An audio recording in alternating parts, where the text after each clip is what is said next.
आइए आज हल करते हैं प्रश्नावली 2.3 का प्रश्न 4 का पहला प्रश्न 4 है गुणनखंड ज्ञात कीजिए। इसका पहला प्रश्न है 12x² माइनस 7x प्लस 1। इसका गुणनखंड ज्ञात करना है। आइए इसको हल करते हैं। तो पहले एक बार लिख लेंगे इसको 12x² माइनस 7x प्लस 1।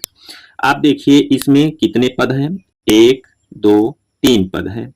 एक यहां से यहां तक यानी जो चिन्ह लगे हुए हैं, तो चिन्हों को देख करके आप इसके जो टर्म है अलग समझ सकते हैं। जैसे यहाँ प्लस छुपा है, यहां से इधर फिर माइनस आ गया, दूसरा चिन्ह आ गया, तो एक चिन्ह से दूसरे चिन्ह के बीच में जितना है वो एक पद कहलाएगा। ठीक है, जैसे यहाँ माइनस है यहाँ प्लस है, इसके बीच में जो है वो एक पद है, फिर इधर एक पद है, तो एक पद ए एक पद ए एक ए, यानी 1 टर्म 2 टर्म 3 टर्म। अब देखिए यहां पर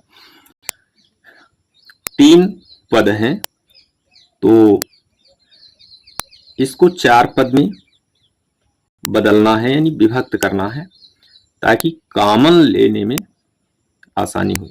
देखिए अब 3 पद है, इसको 4 पद में बनाना है, तो जो बीच वाला पद है इसको 2 पद में विभक्त कर देंगे तो 4 हो जाएगा। ठीक है, और कैसे करेंगे तो देखिए यहाँ पे क्या है 12 और यहाँ पे है 1, तो ऐसा विभक्त करेंगे इसको कि यदि इसको तोड़ें तो दोनों को जोड़ने पर 7 आना चाहिए, लेकिन गुणा करने पर 12 एकम 12 आना चाहिए। यहां समझते हैं, इधर है रफ वर्क, रफ कार्य लिख लेते हैं। देखिएगा जैसे मान लीजिए कि ये 12 हो गया और ये क्या है 1, तो 12 में 1 का गुणा करेंगे तो 12 आएगा। ठीक है, ये क्या है 7। ठीक है, तो जब इसको हम तोड़ें तो गुणा करने पर 12 आए और यहाँ जोड़ने या घटाने पर 7 आए। तो देखिए ऐसी 2 संख्याएं लेते हैं, जैसे कि हम ले लिए 4 और प्लस में कर दिए 3, तो 7 होगा कि नहीं होगा, होगा ना। और यदि इनका आपस में गुणा करेंगे तो 4 तिहाई 12 हो जाएगा, तो 12 12 के बराबर है, तो इसलिए ये दोनों संख्याएं ले सकते हैं। ठीक है, आइए हल करते हैं। यहां पे लिख लेंगे मध्य पद को विभक्त करने पर। ठीक है, तो मध्य पद को विभक्त करते हैं। पहला पद तो 12x² है, ज्यों का त्यों रहने देंगे। यहाँ माइनस लगा है तो लगा लेंगे और 7 की जगह पर लिख लेंगे जो 7x है, इसमें x यहाँ चाहे तो लगा सकते हैं समझने के लिए। तो 7x को क्या लिख लेंगे 4x और 3x, यानी कि 4x प्लस 3x हो जाएगा। ठीक है, तो चलिए लिखते हैं 4x और प्लस 3x। ठीक है, इधर प्लस है 1। अब देखिए ए माइनस पहले से लगा हुआ है, यहाँ माइनस का आप कोष्टक में जान बूझ के आपको करना भी है, क्योंकि यदि कोष्टक नहीं लगाएंगे तो थोड़ा सा चिन्ह में हेर फेर हो सकता है और लास्ट में गलती हो सकती है, तो इससे बचने के लिए आप कोष्टक लगा लिया करिएगा। देखिए 12x², अब ये जब कोष्टक के अंदर चिन्ह का गुणा होता है तो चिन्ह पलट जाता है। जैसे मान लीजिए इस 4 के बगल में यहाँ प्लस छुपा हुआ है, तो इस माइनस का इस प्लस के साथ गुणा होगा तो माइनस प्लस माइनस होगा, तो अब फिर 4x लिख लेंगे। फिर इस माइनस का इस प्लस के साथ गुणा होगा तो माइनस होगा, है ना, माइनस प्लस का गुणा होता है तो माइनस होता है, तो माइनस प्लस माइनस हो गया, 3x यहाँ लिख लेंगे प्लस 1। इस तरह से आप कोष्टक यदि लगा के हल करेंगे तो गलती होने की संभावना कम से कम रहेगी। ठीक है, आप देखिए अब कितने टर्म हो गए, कितने पद हो गए, 1 2 3 4, तो दो दो पद यहां से पेयर बना लिए। ठीक है, 1 2 और 1 2। ठीक है, आप देखिए ऐसी संख्या देखिए इसमें कि कहीं कुछ कॉमन मिल रहा है क्या।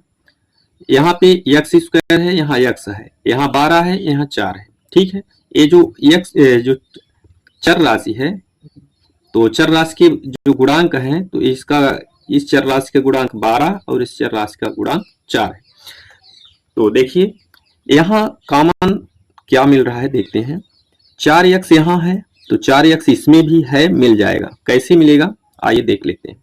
4x हम बाहर लिखते हैं और कोष्टक चालू कर देते हैं।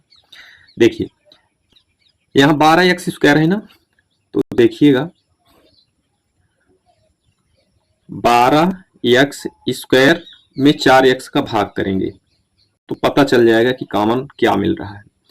4 है ना, एक बार इसको चाहे तो इस तरह से लिखते हैं, 12 गुणे एक्स में 2 ठो एक्स है ना, तो एक्स गुणे एक्स भी इसको लिख सकते हैं, और ये 4x है, तो 4 एक कम 4 तिया 12, एक कट गया और इस x से ये x कट गया, तो इतना तो गया। अब इस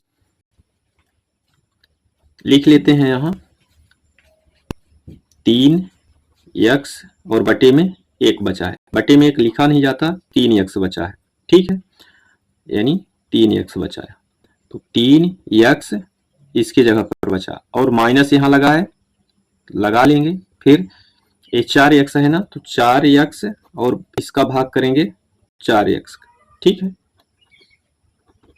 4x से कम 4x कम यानी बराबर 1 आया, यहाँ लिख लेंगे 1, कोष्टक बंद कर लेंगे। ठीक है, ये जो पेयर बनाए थे इसका तो हम कॉमन ले लिए। अब इसका देखते हैं, तो ऐसी यहाँ पे देखिए जो संख्या हो, चर राशि हो, अचर राशि हो, जो दोनों टर्म में हो, दोनों पद में हो, तो देखिए एक यहाँ है तो एक यहाँ भी मिल जाएगा, लेकिन यदि यहाँ 3 है, यहाँ देखें तो 3 नहीं मिलेगा, यहाँ x है तो x देखें यहाँ नहीं मिलेगा, तो केवल 1 मिल रहा है कॉमन। माइनस लगा है, यहाँ लगा लेंगे, 1 ले लेंगे। ठीक है, कॉमन। आप देखिए जैसे यहाँ पे भाग किए थे 3x में यदि हम 1 का भाग करेंगे तो 1 1 कम 1 तिक्के और x आ जाएगा, यानी वही 3x आ रहा है। अब इधर माइनस लगा है ना, माइनस का भी भाग हुआ है। ठीक है, तो माइनस आ जाएगा आंसर के साथ, तो यहाँ आएगा, अभी देखिए। ठीक है, कैसे आएगा देख लेते हैं। देखिए प्लस है, 1 है और ये माइनस, तो माइनस प्लस माइनस हुआ, 1 1 कम है, यानी -1 आ गया। आप देखिए यहाँ पे ये 4x और ये -1, इसको इकट्ठा कर लिख लेंगे, और इधर 2 गुणनखंड है 3x -1, इसको इकट्ठा लिख लेंगे, बस यही 2 गुणनखंड है। अतः यहाँ पे लिख सकते हैं, अतः अभीष्ट, क्या लिख लेंगे, अभीष्ट गुणनखंड बराबर आ गया 4x -1 और 3x -1। ठीक है, 3x -1 ये हो गया। अब यहीं पे आंसर लिख देंगे बस। ठीक, देखिए एक बार इसको फिर से समझ लीजिए, यदि कहीं कोई समझने में डाउट रह गया है। देखिए, एक प्रश्न है 12x² माइनस 7x प्लस ए, इसको एक बार लिख लिए हैं। इसमें 3 पद थे, तो 4 पद करने के लिए मध्य पद को विभक्त कर दिए। ठीक है, इसको ऐसे किए कि जो ये 12 है और 1 है, तो 12 एकम 12 यानी कि 7x को ऐसे तोड़ेंगे कि गुणा करने पर 12 आए और जोड़ने या घटाने पर 7 आए। ठीक है ना, ऐसी संख्या ले लिए, तो 4 प्लस 3 था हमारे पास, वो कर लिए। ठीक है, यहाँ तक आप समझ पाए होंगे। अब दिक्कत आपको यहाँ पे हो सकती है, थोड़ा सा देखिएगा। 12x² minus 4x plus 3x plus 1 ये हो गया, ये माइनस बाहर था, ये केवल 7x की जगह पर हम तोड़े हैं, तो उसको माइनस जे को रहने दिए थे, कोष्टक लगा लिए थे। अब यहाँ पे माइनस जो था प्रश्न में, उसका इनके जो कोष्टक के अंदर है, इनके गुणांकों के साथ या इनके साथ गुणा किया है, चिन्ह का गुणा चिन्ह के साथ किए हैं। तो यहाँ प्लस था, यहाँ माइनस था, तो गुणा किए तो माइनस प्लस माइनस हो गया। इसी तरह इसके साथ किए तो माइनस प्लस माइनस हो गया, और प्लस एक इधर था, लिख लिए। अब ये 4 पद हो गया। अब आती है कॉमन, है ना, लेने की बात। तो कॉमन यहाँ पे 4x था, यहाँ 12x² था, तो 4x बाहर निकाले, भाग किए, तो इसके जगह पर इतनी बार में ये आया, तो 3x लिख लिए। ठीक है, यहाँ पे ये समझ में आया होगा। आप देखिए, इसी तरह 4x में 4x का भाग किए तो एक बार में कट गया, तो यानी एक आया, माइनस चिन्ह था वही आ गया। अब यदि यहाँ पे दिक्कत आती है, ये चिन्ह सहित पूरा है, ठीक है ना, ये देखिएगा, तो क्या ले लिए हैं, यहाँ पे माइनस 3x और प्लस 1 है, तो माइनस 1 यदि कॉमन लिए तो ये माइनस 3 पहले से था। ठीक है, यदि यहाँ ना समझ में आया हो तो ये देख लीजिए, माइनस 3 पहले से था, माइनस 1 का भाग किए तो माइनस माइनस 1 कट गया है, तो यहाँ पे क्या आ गया, केवल 3x बचा, तो 3x लिख लिए।